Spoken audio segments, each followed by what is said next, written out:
Hey, this is John F. Murs, author, actor, and owner of 1021 Studios, and you're listening to Citywide Blackout. Hey everyone, welcome back to the show. Great to have you here. And for my next guest, between all she does on set, behind the camera, behind the mic, I'm really glad that she found the time to talk to me. Joining me now is LA-based actress, podcaster, and writer Tonya Todd. Tonya, welcome to the show. Thanks for being here. Meow. Thank you for having me. I was waiting for that. I was waiting for that intro. And folks, if you want to know what we're referencing, check her Twitter, sign up for her newsletter. It all comes through. All right. So there's a lot for us to dive into. And I want to begin with your recent return to the series Dark Ops. You can check this out on Night TV Plus. This show is right up my alley, Tonya, because this is all about this like FBI's behavior analysis unit. They're hunting down and dismantling ransomware crime syndicates. I've never heard of this concept, actually. This is a pretty unique story here. Well, this is the creation of Night Studios, which is Alyssa and Mel Knight. They actually worked in the field. And so they're taking their expertise and turning it into stories. But these stories are based on real situations that happened, which is why it's really kind of terrifying when you watch the show and you realize this isn't fiction. Right. This is a fictionalized version of something that really happened. Sure, because all those cop shows and the NCIS shows and so forth, you always think, well, it's all fiction. Like this isn't how it really goes. It's not really like this. And right. Your show is, it's entirely like this. And they're referencing real tech that is used in real situations. So, and if you want to go into it with the facade that, none of this is real, great, enjoy the entertainment. But if you liked the deep dive, you should know that every one of these stories is based on a real life situation that they've lived through. Was that mind-blowing for you when you first got involved with the show?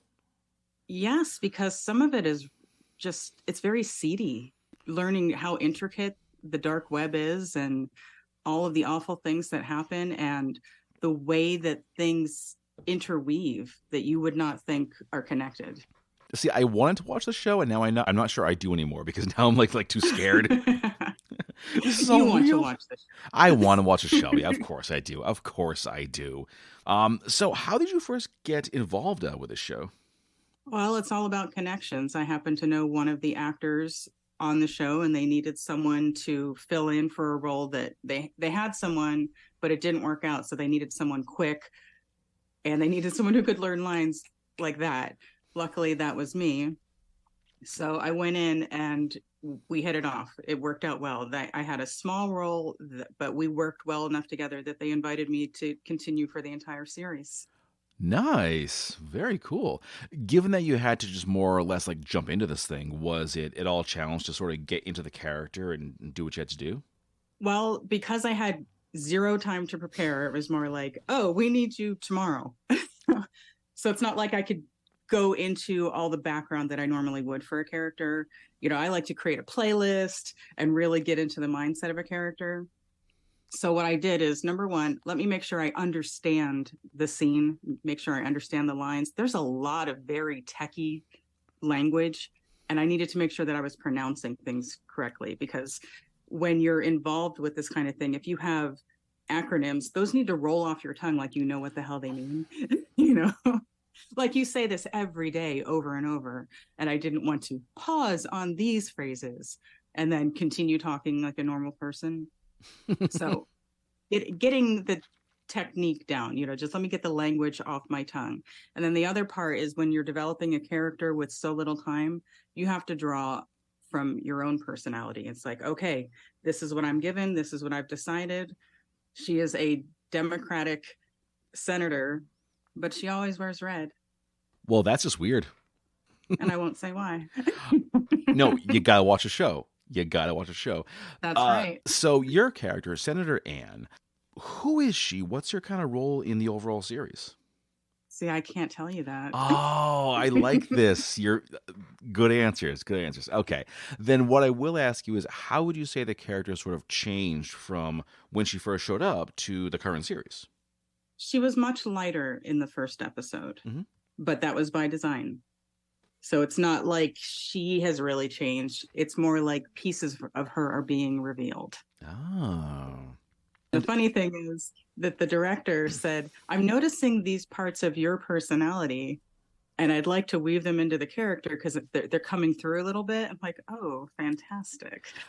I was going to ask that actually, if you were able to kind of put any of you into the senator. So how do you think that kind of changes the character?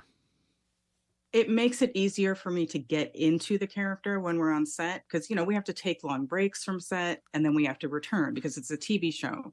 It's not like a movie where you do all of this character development, you get on set, you record everything, and then you're done. You're essentially done with that character. With a TV show, you have to do it multiple times. And so because I can draw on myself so much, it doesn't take as much work to get back into that mindset. I get you. It's not like you're going to do like everything in one go. It's okay. See you in like 6 months. And you have to remember, wait, who was I? What did I do? How did I speak in this? You know, because you use different voices for different characters. Sure. They don't all, I mean, they're all my voices, but not all of my voices are the same. Yeah. And you got to remember, oh wait, how did I walk? How did I talk? How did I refer to things? How did I gestures? All these like little nuances you got to pick up on again. Exactly. It's like, oh, no, that's this character. Do you have a way to relearn that stuff? A certain like technique you use? You know, I wouldn't say that I use a technique. I remember and I sit in it. You know, I wouldn't say meditate because it's not true meditation, but it will look like I'm just sitting and doing nothing. But no, I'm just reabsorbing that character. Okay. And if I have a situation where I may forget, I'll just rewatch what I did.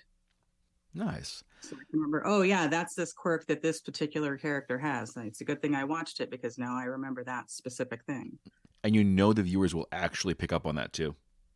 Right. If you didn't do that quirk, they would say, wait a minute, that's not how she like holds her coffee cup, or that's not how she opens a door. Right.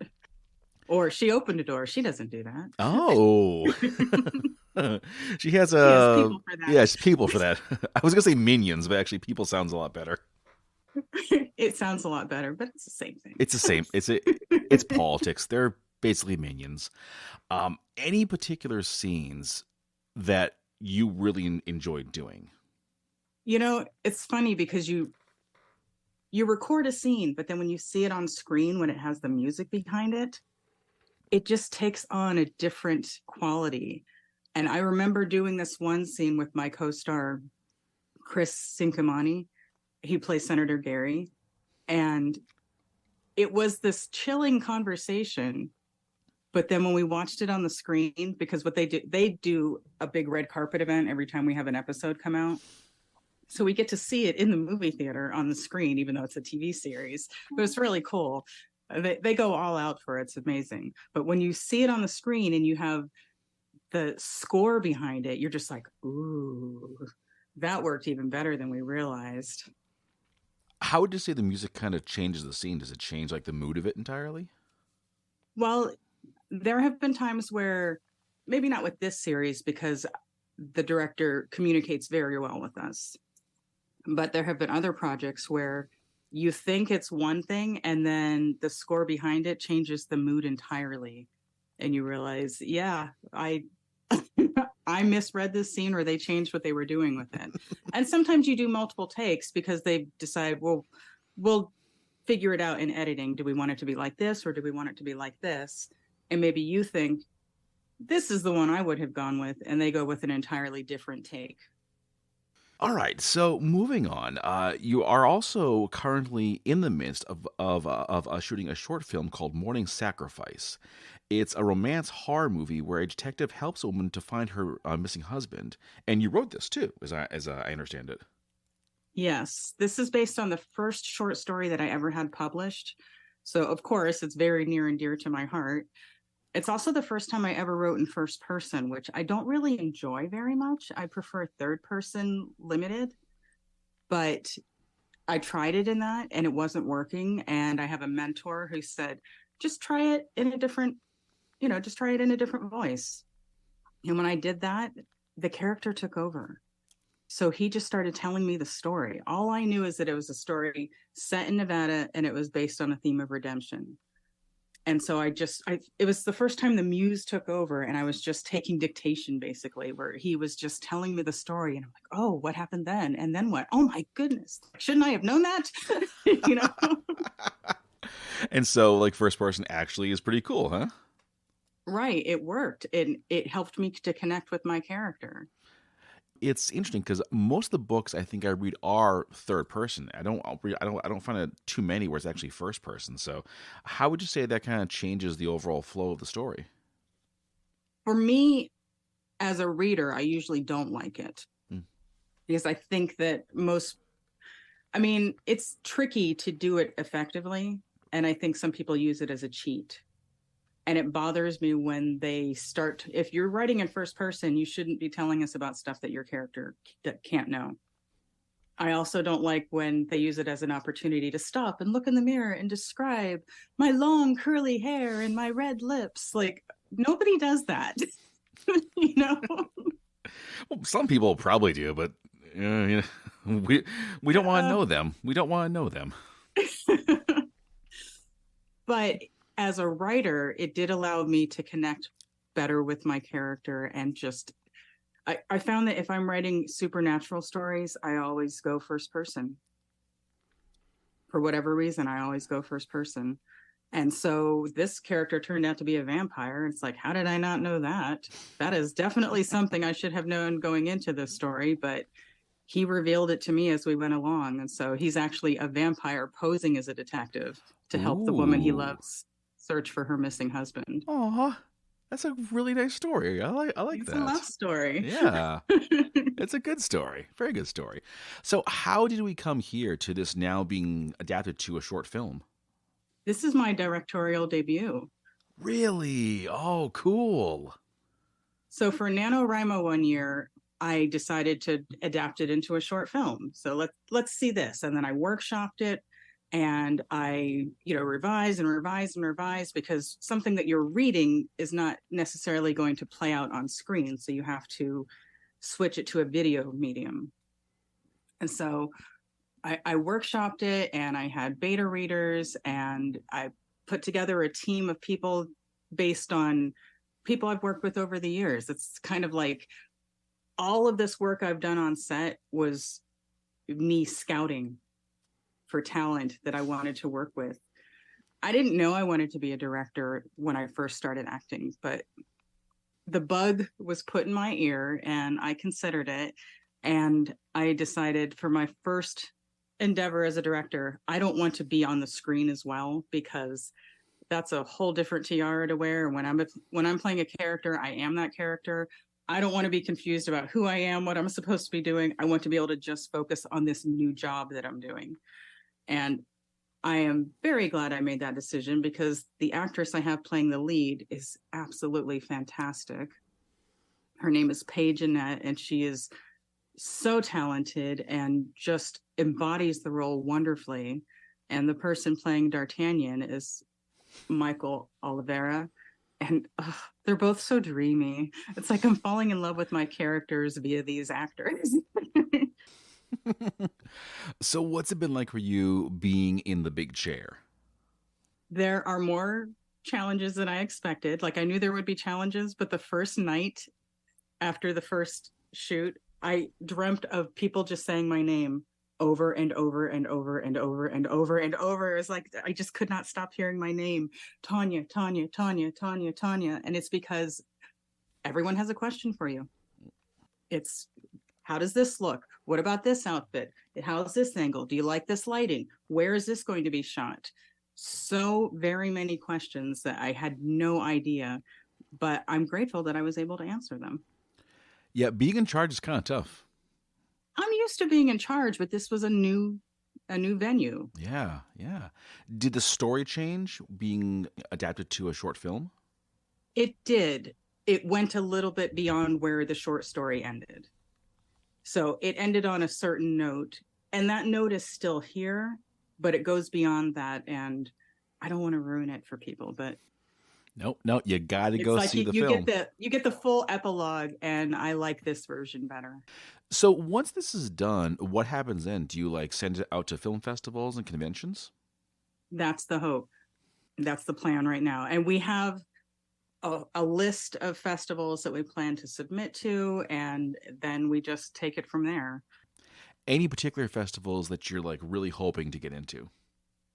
I don't want to say because I don't want to jinx it. Nice, nice. Yes. The See, answer is yes. yeah. The answer to your question is yes, but I do not want to jinx it by putting, I don't want to say it. I'll put it out in the universe, but I don't want to say it Yeah. online because Well, you then, just never know. well, then I will just say to any festivals that happen to get Mourning Sacrifice, put this thing on your rotation. Put it in there. You're gonna like it. The different cast members, do you think that they were able to bring a little more or a different kind of flair to your cast? Definitely. There were certain lines that I imagined a certain way, but they would say it a different way. It's like, it still works though. It still works. It's conveying. If it doesn't, I'll say something. If they're missing the purpose of the scene or something, I'll say something. But so far, they have been, I would say, 97% on par with the story's intent, and very, very directable. Both of them, just amazing. Yeah. I think that is really a very key thing. Like if they can't take direction or if they're sensitive to like changes or suggestions, it can make things very difficult. Right. And so the lead actor was so invested that he actually read the short story. He recorded an audio version of the short story, and we put it on Sonic Salon, which is just it's a podcast that allows people to showcase their writing, so they can read their own writing and send it there, and they'll share it with the world. Or you can have a narrator assigned to you. If you don't feel comfortable reading your own work, you just contact them and you say, hey, I would really like to share my story, but I don't want to read it myself. They'll connect you with someone who volunteers as a narrator to help put these stories out in the world. But he recorded it, so now you get the actor playing D'Artagnan reading the original short story Mourning Sacrifice. That is a very cool service. I really like that. Now, what I found is that the audiobook version of a story can always bring a whole new life to the actual book. What was it like to hear him read your story for the first time? It was kind of sexy because he did it in the accent of the character, and it's not the way he normally speaks. He was so great during the audition, he fooled us. We thought, oh, he already has this accent. Great. We don't need to find someone who can do the accent. But then we do the question part of the interview, the interview part of the audition. It's like, oh no, he does not talk like that. Well done, sir. Well done. Excellent. The part's yours. Yeah, well, he still had to do a callback. Of course. Yeah. You got to go through the process. You can't be like seen to be giving like favors out. Right. There were several good options, and it was very, very close. But the thing that he did was he brought heart into the character. It's a love story, and you can go into this thinking it's a vampire story and not quite capture the essence of that emotion. And he brought heart from the very beginning. Who are they? How'd you meet them? I did a casting call. Oh, okay. I did it on Backstage, and I did it over some groups on Facebook, like their acting casting sites on Facebook.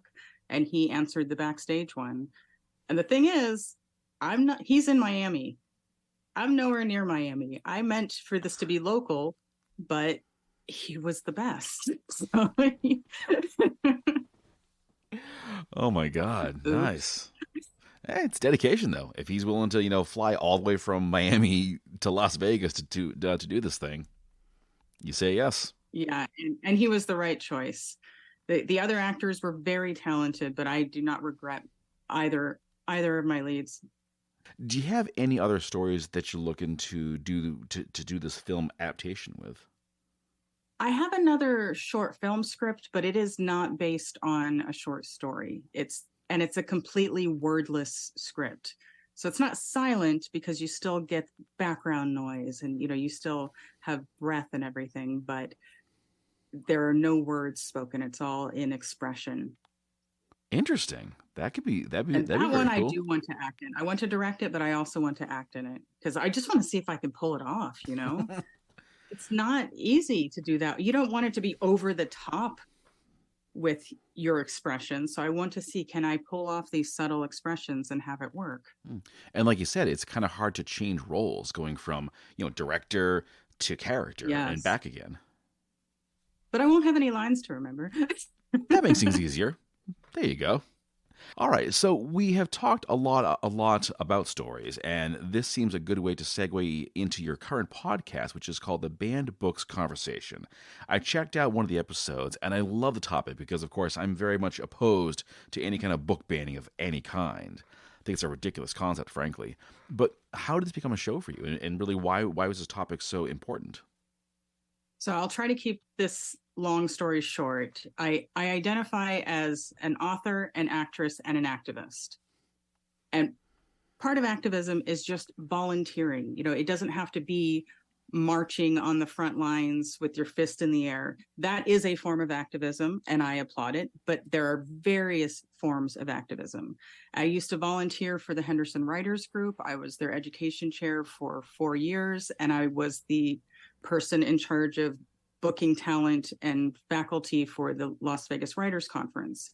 So I was giving back to the writing community, and that was a form of activism. But when I stopped doing that, I felt like, okay, I'm not doing enough. I need to come up with something. And I came up with the Banned Books Project. I came up with the concept right before things got really bad. And I felt like that was God saying, yeah, you picked the right thing. This is a hot topic. So I only do it once a year, and I choose 7 different books, and I put together 7 different panels, one for each of those books. And 1 episode per day will come out during Banned Books Week. And we just have conversations about why the book was banned and what we think about book banning and whether it's ever okay to ban a book and what situations would occur for that to be. I am opposed to censorship, especially as an artist. But I've had guests who are not completely opposed to censorship, and they make for very interesting grown-up conversations where we aren't yelling at each other because we disagree. Any particular arguments that I guess made for book banning that you thought, you know what, they really have a good point? So the first year, I was expecting, I invited all these different people, and most of them are artists, and I assumed we would all be relatively on the same page with this. It wasn't my goal. It was just I run in these circles, so I figured, of course, we are all against censorship.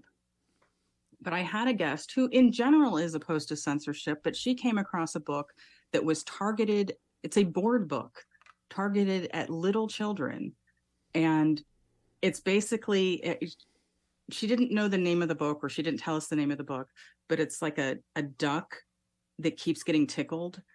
And it says, I don't want to be tickled. Don't tickle me. But people just keep tickling it. And it's like, no, you'll like it eventually. And it just keeps tickling. You just keep tickling this duck, even though it's saying, no, I don't want to be tickled. Please don't tickle me. And at the end, it's like, you're right. Haha, I did want to be tickled. That sends a very, very bad message. Yeah, that's I don't know deeply why concerning. this book was created. I don't think I want to know, actually. I'm curious, but you know what? No, I can just skip that. Like, we just want to indoctrinate rape culture into like toddlers, Well, I don't know why this book exists. So that was the first time I was like, I think you just said why this book exists, actually. I think you just hit the nail on the head. But why would anybody do that on purpose? I don't know, actually. I can put out a few ideas here, but they're probably a little much. But yeah, I just don't know. Most evil people don't realize they're evil.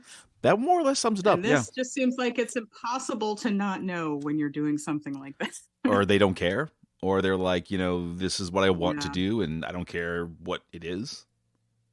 Oof. So I have to say, it's hard for me to get behind that book. Yeah. I still couldn't bring myself to burn it or to ban it, but people should be looking at what their children are reading anyway, especially at that age. Yes, We absolutely. vote with our dollars. Do not buy that book. You know?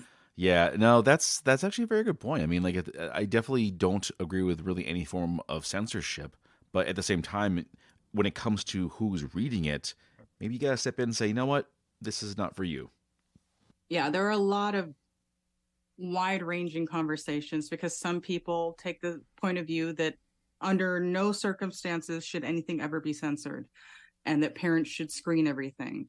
But other people have backgrounds where if their parents had been screening their stuff, they never would have been allowed to read books that included anyone like them.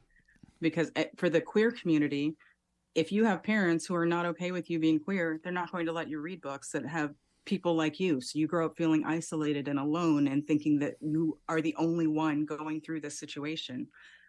Yeah. So there are many, many valid points to these conversations, and that's why I continue to have them. Is there a particular banned book that is a favorite of yours?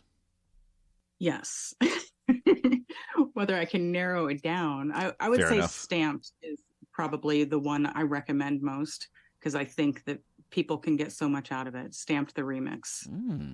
First episode of the first season, and it is the most popular episode too, but it was just a really good conversation. And then this last year, my favorite conversation was The Hate You Give. Yes. It was just a fantastic conversation. The panelists were amazing. They didn't agree on everything, but they were so wonderful about expressing it and being respectful of each other. All right. Is this going to continue, or was this sort of like a one-off that you did? This is the second year I've done it, and I do plan to continue. Okay. All right. Now, Tonya, of course, we've been talking about the various projects you have going on, but this one I'm particularly excited to talk about. It is a comics lit essay that you have coming out pretty soon, in which you compare comic characters to classic literary characters. This is definitely my bag in two ways. Yeah. Because this is a collection of different authors who have written essays comparing, just what you said, classic literature or things that are considered classical art with comic book characters. So, for example, my essay was comparing Irene Adler from the Sherlock series, The Woman, to Catwoman, because they serve the same purpose to their detective heroes. Nice. I never would have made that connection, but yeah, on point. I like that. That was a very fun project for me because I learned something. It's like I'm the one who came up with this comparison, and then it turns out, oh no, there's a lot to this. And in fact, there's a version where they directly drew from Catwoman. The Sherlock series that has Benedict Cumberbatch, that Irene Adler takes pieces of Catwoman. So it's like Catwoman seems to be inspired by Irene Adler, and then it goes back because she is a bisexual dominatrix who serves as a foil for her detective hero. Meow. I like that. Very good. Very good. All right. Well, Tonya, the big question, of course, is what is next for you? What are some of the things that you have in the works? Well, I am going to finish filming. That's direct on my plate. And then I'm going to be working with something we haven't talked about at all. I teach about diversity and inclusion in writing, and I'm going to be doing some work with that in the future. I have another book that is going to be coming out, but I don't have a date for that yet. And then I'm also going to be teaching at AWP, which is a writing conference, specifically talking about writing about the different varieties of queer people, because there's a whole spectrum and they're not necessarily covered. And I'm going to be running a panel on that. Excellent. I like that. All right. Well, folks, if you want to learn more about the guest, you go to MissTonyaTodd.com. Just check out all her stuff. It's all really awesome. And, of course, sign up for the newsletter. You won't regret it. And, Tonya, thank you very much for joining us. I really appreciate it. Thank you for having me. And with that, we bring this episode to a close. Thanks for listening. And if you haven't already, check us out on Facebook under Citywide Blackout. in Twitter and Instagram under Citywide Max. You can catch this and all your favorite episodes on your favorite podcast platform, and new episodes are added every week, as well as on Boston Free Radio every Saturday at 10 p.m. You get at me at citywidemax@yahoo.com if you want to suggest a guest, submit your music, or just drop us a line. Thanks for tuning in, and I'll see you next time.